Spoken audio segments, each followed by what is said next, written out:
நாம் நமது லட்சியத்தை தேர்ந்தெடுக்கணும். நமது தொழிலில் வந்து நமது லட்சியம், நம்ம லட்சியம் என்னவாக இருக்கணும் அப்படின்னா, மகிழ்ச்சியாக வாழ்வது தான் நமது லட்சியமாக இருக்க வேண்டும். அது நமது அடிப்படையான ஒரு லட்சியம். அப்புறம் வந்து நமது மகிழ்ச்சியான வாழ்க்கைக்கு எது எது தேவை அப்படின்னா, நம்ம செய்கிற ஒரு தொழில் தான் காரணமாக இருக்கும். ஏன்னா அதன் மூலமாக தான் நம்ம பணம் சம்பாதிக்க போகிறோம். அதை வச்சு தான் நம்ம மகிழ்ச்சியாக வாழ போகிறோம். அதனால் எல்லாருடைய நோக்கமும் மகிழ்ச்சியாக வாழ்வதாகத்தான் இருக்க வேண்டும். மகிழ்ச்சியாக வாழ்வதற்கு என்ன தேவைன்னா பணம் தேவை. பணத்தை சம்பாதிக்கணும்னா நம்ம ஒரு தொழிலை செய்யணும்.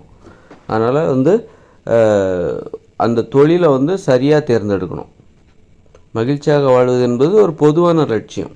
மகிழ்ச்சியாக வாழ்வதற்கு பணம் தேவை. அப்போ பணத்தை சம்பாதிக்கணும்னா நமக்கு ஒரு தொழில் தேவை.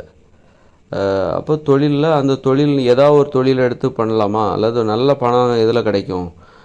பணம் தானே நமக்கு தேவை. நல்ல பணம் எதில் கிடைக்கும்? அந்த தொழிலை பற்றி நம்ம கற்றுக்கலாம். அதையே நம்ம லட்சியமாக வச்சுக்கலாம் அப்படின்ட்டுலாம் இல்லாமல் நாம் செய்கிற தொழிலை நாம் தேர்ந்தெடுக்கணும். அதுதான் வந்து நான் டாக்டர் ஆகணும், இன்ஜினியர் ஆகணும் அப்படின்னு சொல்கிறாங்க.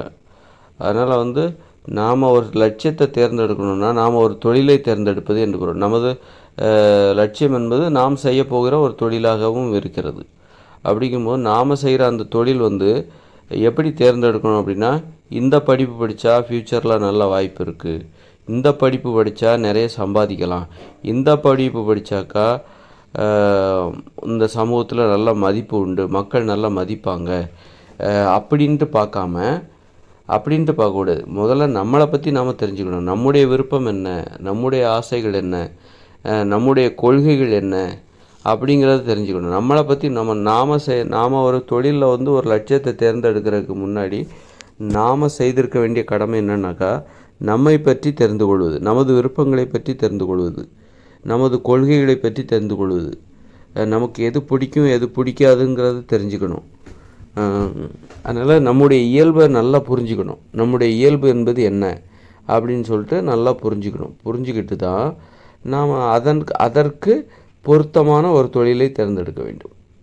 நமது இயல்பு இப்படிப்பட்டது, சுதந்திரமாக நமக்கு இருக்கணும், ஒரே இடத்துல என்னால் உட்கார முடியாது, எனக்கு அங்கங்கே போயிட்டே இருக்கணும், நடந்துக்கிட்டே இருக்கணும், என்னால் ஒரே இடத்துல உட்கார முடியாதுன்னா அப்போ அதுக்கு தகுந்த மாதிரியான ஒரு தொழில். உங்கள் கொள்கை என்னவாக இருக்குது, அதையெல்லாம் வச்சு உங்களுடைய இயல்பு இப்படியா இருக்குது, என்னால் வந்து பேசிக்கிட்டே இருக்கணும், நான் பேசிக்கிட்டே இருப்பேன், என்னால் ஒரு நேரமும் அமைதியாகவே இருக்க முடியாது, அப்புறம் ஒரே இடத்துல என்னால் இருக்கவே முடியாது அப்படின்னா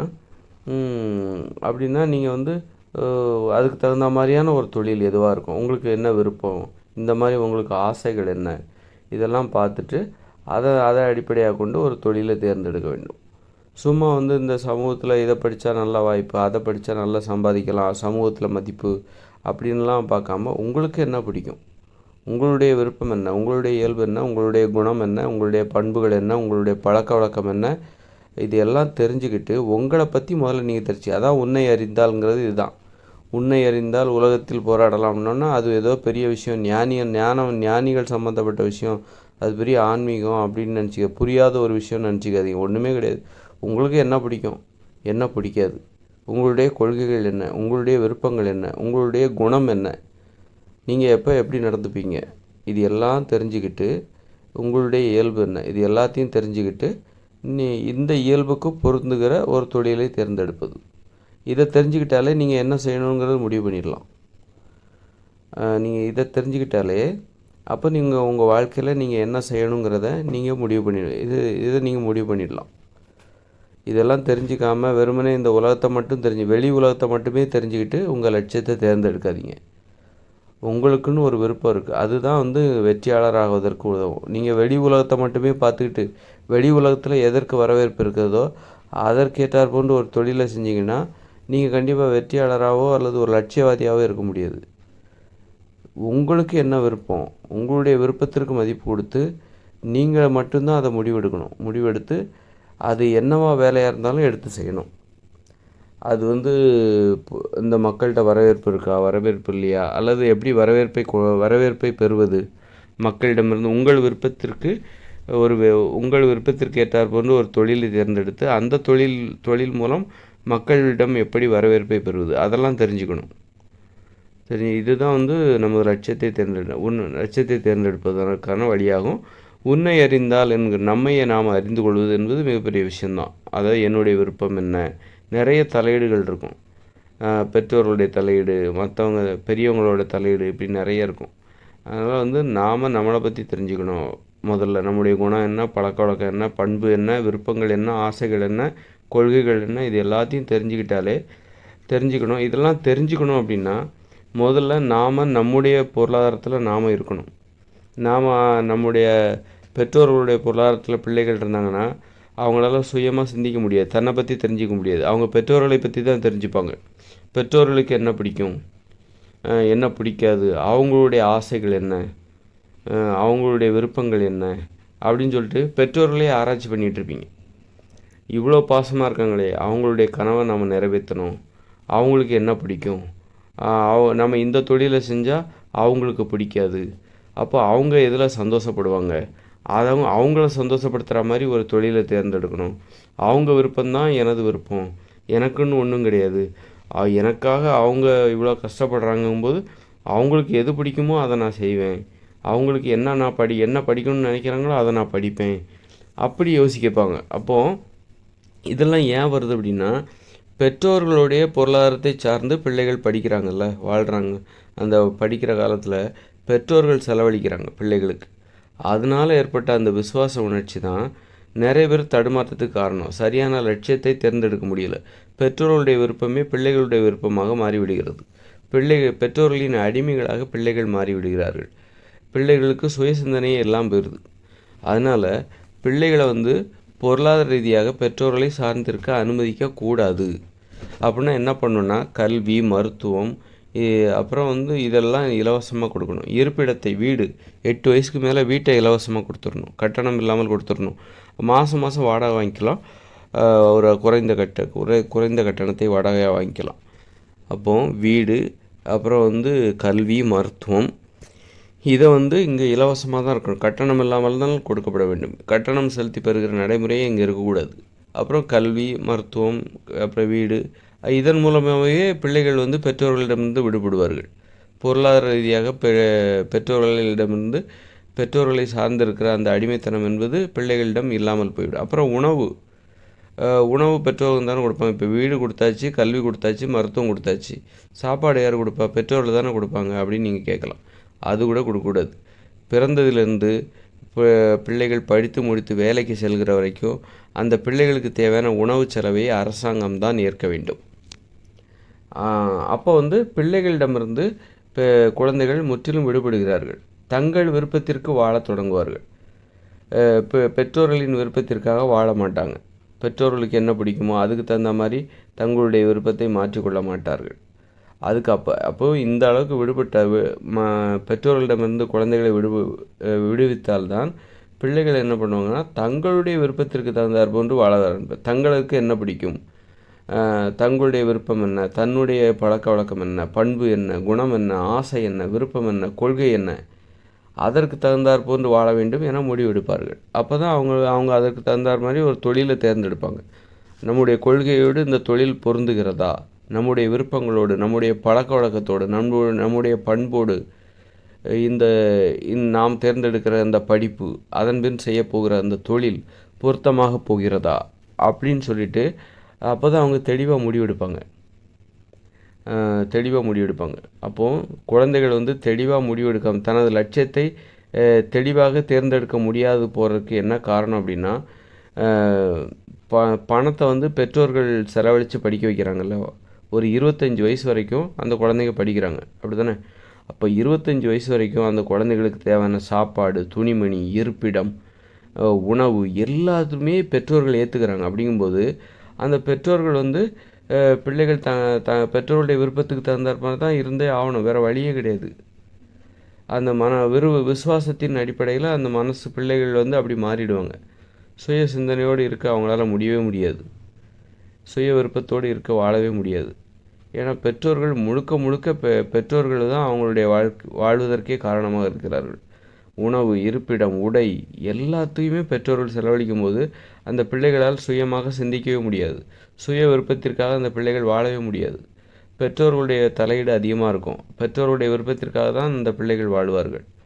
அதனால் பிள்ளைகள் அவர்களுடைய சுய விருப்பத்திற்காக வாழ வேண்டும். அவர்களுக்குன்னு ஒரு கொள்கை இருக்குது. அந்த கொள்கைக்காக அவர்கள் வாழ வேண்டும். அந்த கொள்கையை அடிப்படையாக கொண்ட ஒரு படிப்பை தேர்ந்தெடுக்க வேண்டும். அந்த படிப்பை முடிச்சுட்டு அவங்க செய்கிற வேலை அவருடைய கொள்கைக்கு பொருத்தமானதாக இருக்க வேண்டும். அவருடைய விருப்பத்திற்கு, பழக்க வழக்கத்திற்கு, பண்புகளுக்கு, குணங்களுக்கு ஏற்றாற்போன்று அந்த தொழில் இருக்க வேண்டும். அப்போ தான் அவங்க வாழ்க்கை அவர்களுக்கு விருப்பப்பட்ட வாழ்க்கையாக அது மாறும். இப்போ என்ன, பிள்ளைகளுடைய வாழ்க்கை என்பது பெற்றோர்களின் விருப்பமாக மாறிவிட்டது. பிள்ளைகளுடைய வாழ்க்கை என்பது பெற்றோர்களின் விருப்பமாக மாறிவிட்டது. அதனால் பெற்றோர்களுக்காக வாழ்கிறாங்க பிள்ளைங்க. பெற்றோர்கள் வருத்தப்படக்கூடாது அப்படிங்கிறதுக்காக வாழ்கிறாங்க. பெற்றோர்களுடைய அடிமைகளாக பிள்ளைகள் மாறிவிட்டார்கள். பெற்றோர்களுடைய விருப்பத்தை நிறைவேற்றுகிற அடிமைகளாக, படித்த அடிமைகளாக பிள்ளைகள் மாறிவிட்டார்கள். பிள்ளைகள் மாற்றப்படுகிறார்கள். அப்படி ஒரு வாய்ப்பு, அப்படி ஒரு சூழ்நிலை இங்கே வரவே கூடாதுன்னா, கல்வி, மருத்துவம், இருப்பிடம், அப்புறம் உணவு செலவு, இருப்பிடம் அனைத்தையும் அரசாங்கமே ஏற்றுக்கொள்ள வேண்டும். கல்வியை இலவசமாக கட்டணம் இல்லாமல் கொடுக்கணும், மருத்துவத்தை கட்டணம் இல்லாமல் கொடுக்க வேண்டும். அப்புறம் இருப்பிடத்தை, ஒரு வீடு கொடுத்துடணும். 8 வயசுக்கு மேலே போச்சுன்னா ஒரு சின்ன வீடு ஒவ்வொருவருக்கும் கொடுத்து விட வேண்டும் ஒரு அரசாங்கம். அப்புறம் உணவு செலவுக்கு, அப்புறம் ஆடை செலவுக்கு, ஆடைகள்லாம் வாங்கணும், உணவு வாங்கணும். இதுக்குன்னு ஒரு மாதம் ஒரு 5000 ரூபா கொடுத்துடணும். இந்த மாணாக்கர்களுக்கு 5000மோ 6000மோ கொடுத்துடணும். கொடுத்து அரசாங்கம் தான் அந்த பிள்ளைகளை படிக்க வைக்குது, வாழ வைக்கிறது. அப்போது சுயமாக சிந்திப்பாங்க, அரசாங்கத்தின் மீது விசுவாசமாக இருப்பார்கள் அந்த மாணவர்கள். அது மாதிரி வெளிநாட்டுக்கெல்லாம் போக விடக்கூடாது. இங்கே படிச்சுவிட்டு இவ்வளோ சௌகரியங்களையும் ஒரு அரசாங்கம் பிள்ளைகளுக்காக செய்துவிட்டு அந்த பிள்ளைகள் படித்து முடித்து வெளிநாட்டுக்கு போக அனுமதிக்கக்கூடாது. அப்போ அது இந்த அரசாங்கம் அந்த பிள்ளைகளுக்காக செலவழித்த பணம்லாம் வீணாக போயிடும். அதனால் பிள்ளைகள் படித்து முடித்து விட்டு இங்கே தான் இருக்க வேண்டும். அப்போ இந்த நாடு முன்னேறும். படித்து முடித்தோடனே வெளிநாட்டுக்கு போனால் வெளிநாட்டில் போய் வேலை பார்ப்பாங்கன்னா வெளிநாடு தான் முன்னேறும். வெளிநாட்டுக்கு ஏன் வேலைக்கு போகிறாங்க, எதனால் வேலைக்கு போகிறாங்கன்னா, ஆங்கிலம் கற்றுக்கொள்வதால் அவர்கள் வெளிநாட்டுக்கு வேலைக்கு போகிறாங்க. அவங்க தாய்மொழியில் மட்டும்தான், அவங்களுக்கு தாய்மொழி மட்டும்தான் தெரியும்னா உள்நாட்டில் தான் இருப்பாங்க. தமிழ் மட்டும்தான் அவர்களுக்கு தெரியும்னா அந்த தமிழை வச்சுட்டு அமெரிக்காவில் போய் வேலை பார்க்க முடியாது. அந்த ஆசையை அவங்களுக்கு வராது. ஆங்கிலம் கற்றுக் கொடுக்கும்போது, அந்நிய மொழியில் கல்வி கற்றுக் கொடுக்கும்போது அந்நிய நாட்டுக்கு போகணுங்கிற ஆசையும் விடுகிறது. அந்நிய மொழி மீது மோகம், அந்நிய நாட்டு மீது மோகம் எல்லாமே சேர்ந்தே வருது. அதனால் படித்து முடித்த உடனே வெளிநாட்டுக்கு போகணும், அப்ராடுக்கு போகணும் அப்படின்னு சொல்லிட்டு இப்போவே கனவோடு தான் படிக்கிறாங்க. அப்போது இந்த நாடு இந்த மக்களுக்காக ஏன் செய்ய மாட்டேங்குது, ஏன் கல்வியை இலவசமாக கொடுக்க மாட்டேங்குது, மருத்துவத்தை ஏன் கட்டணம் இல்லாமல் கொடுக்க மாட்டேங்கிறது அப்படின்னா, ஏன்னா இவங்க படித்து முடித்து இந்த நாட்டில் இறக்க போகிறாங்க, வெளிநாட்டுக்கு போக போகிறாங்க, வெளி மாநிலத்துக்கு போக போகிறாங்க. அப்போ அவங்களுக்கு செலவு செஞ்சதெல்லாம் அரசாங்கத்துக்கு வீண் தானே. இந்த நாட்டிலே இருந்தால் தான் அது அரசாங்கத்துக்கு வருமானம். அப்போ தான் அவங்க அந்த அரசாங்கம் என்பது அந்த மக்களுக்கு செய்யும். அப்போ அரசாங்கத்தின் மேலும் தப்பு இருக்குது. அந்நிய மொழியில் கல்வி கற்றுக் கொடுக்குறாங்க. அதனால தான் அந்த மாணவர்கள் அதை கற்றுக்கொண்டு வெளிநாட்டுக்கு போக துடிக்கிறார்கள். வெளிநாட்டின் மீது மோகம் ஏற்படுகிறது. அதனால் தாய்மொழியில் கல்வி கற்றுக் கொடுக்க வேண்டும்.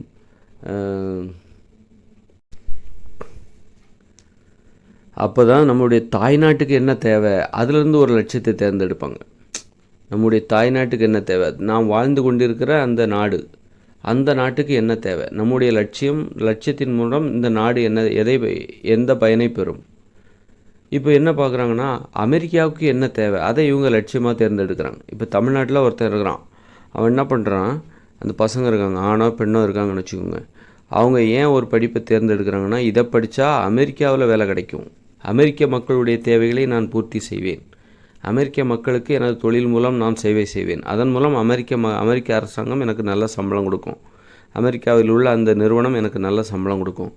அப்போ இவங்க தேர்ந்தெடுக்கிறது பாருங்களேன், அமெரிக்க மக்களுக்கு என்ன தேவை, அமெரிக்க மக்கள் எதை வரவேற்பார்கள், அதையே இவங்க ஒரு லட்சியமாக தேர்ந்தெடுத்துக்கிறாங்க. அப்போது தேர்ந்தெடுத்து அதை கல்வி கற்று படித்து முடிச்சுட்டு வெளிநாட்டுக்கு போயிடுறாங்க. எந்த அளவுக்கு இந்த அந்நிய மொழி தாய் நாட்டு மீது பற்று ஏற்படாமல் அந்நிய நாட்டு மக்கள் மீது கவலை கொள்ள வைக்கிறது, அந்நிய நாட்டு மக்களுக்கு சேவை செய்யணுங்கிற ஆசையை தூண்டுகிறது. அதனால தான் தாய்மொழியில் கல்வி கற்க வேண்டும். தாய்மொழியில் கல்வி கற்றால் தான் இந்த நாட்டுக்குள்ளே இருப்பாங்க. அப்போ நம்ம மக்களுக்கு என்ன தேவை, அதிலிருந்து ஒரு லட்சியத்தை தேர்ந்தெடுப்பாங்க. நாம் செய்கிற வேலை நம்ம மக்களுக்கு அது பயன்படுமா, நம்ம மக்களுக்கு அது ஏற்புடையதா, நம்ம மக்களுக்கு அது பொருந்துகிறதா. கண்டிப்பாக அது பொருந்தும். தாய்மொழியில் கல்வி கற்றால் அவர்கள் செய்கிற அனைத்து வேலைகளும் அந்த தாய்நாட்டுக்கு தான் பொருந்தும், மற்ற நாட்டுக்கு பொருந்தாது. அதனால் வந்து தாய்மொழியில் கல்வி கற்று இது எல்லாமே சேர்ந்து ஒரு லட்சியம். நாம் என்ன வேலை செய்யும், நம்ம வந்து என்ன செய்ய போகிறோம், நம்முடைய குணம் பண்பு எல்லாத்தையும் பார்த்துட்டு அதுலேருந்து ஒரு லட்சியம். அதனால் பெற்றோர்களிடம் வந்து பிள்ளைகளை காப்பாற்ற வேண்டும். பெற்றோர்கள் வந்து என்ன பண்ணுறாங்க, பிள்ளைகள்கிட்ட வந்து அன்பை காமிச்சு நிறைய பணத்தை செலவு பண்ணி அவர்களை அடிமைகளாக மாற்றி விடுகிறார்கள், படித்த அடிமைகளாக மாற்றி விடுகிறார்கள். அதனால் பிள்ளைகள் சுயமாக சிந்திக்க மாட்டேங்கிறாங்க. சுயமாக சிந்திக்கணும், ஒவ்வொருத்தரும் தனது லட்சியத்தை சரியாக தேர்ந்தெடுக்கணும். அப்படின்னா இந்த அரசாங்கம் என்பது பிள்ளைகளுக்காக செலவு செய்ய வேண்டும். கட்டணம் இல்லாமல் கல்வி கொடுக்கணும், கட்டணம் இல்லாமல் இருப்பிடத்தை வீட்டை கொடுக்க வேண்டும், கட்டணம் இல்லாமல் மருத்துவத்தையும் நீதியையும் கொடுக்க வேண்டும். நீதி சட்டம் கோர்ட்டு அதான் சொல்கிறேன், அது நீதியை கொடுக்கணும். அப்புறம் வந்து கட்டணம் இல்லாமல் வேறு என்னத்தை கொடுக்குறது, அப்புறம் வந்து ஆடைகள் இதெல்லாம் அதுக்கு ஒரு செலவு கொடுக்கணும். மாதந்தோறும் ஒரு 5000 6000 கொடுக்கணும். அப்போ அந்த மக்கள் படித்து முடித்து இங்கேயே இருக்கணும். இவ்வளோத்தையும் செலவு பண்ணிட்டு வெளிநாட்டுக்கு போயிடக்கூடாது. அப்போ அவங்க இங்கே இருக்கணும்னா தாய்மொழியில் கல்வி கொடுக்கணும். வெளிநாட்டுக்கு போகக்கூடாதுன்னு ஒரு விதிமுறையை உருவாக்கணும். வெளிநாட்டுக்கு நீ போறியா, அப்புறம் நீ அப்படின்னா உனக்காக செலவு செஞ்சது இவ்வளவுப்பா, இதெல்லாம் கொடுத்துட்டு போ.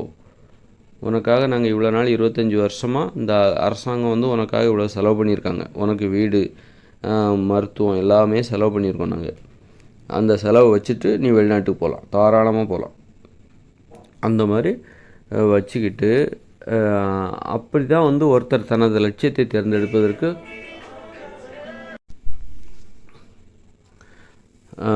அப்படித்தான் ஒரு லட்சியத்தை தேர்ந்தெடுக்கணும். அதனால் வந்து தாய் நாட்டுக்காக உழைக்கணும், அவங்கள வெளியே விடக்கூடாது. அந்த மாதிரி அணை கட்டி உள்ளே உட்கார வைக்கணும், தாய்நாட்டிலே உட்கார வைக்கணும். அந்த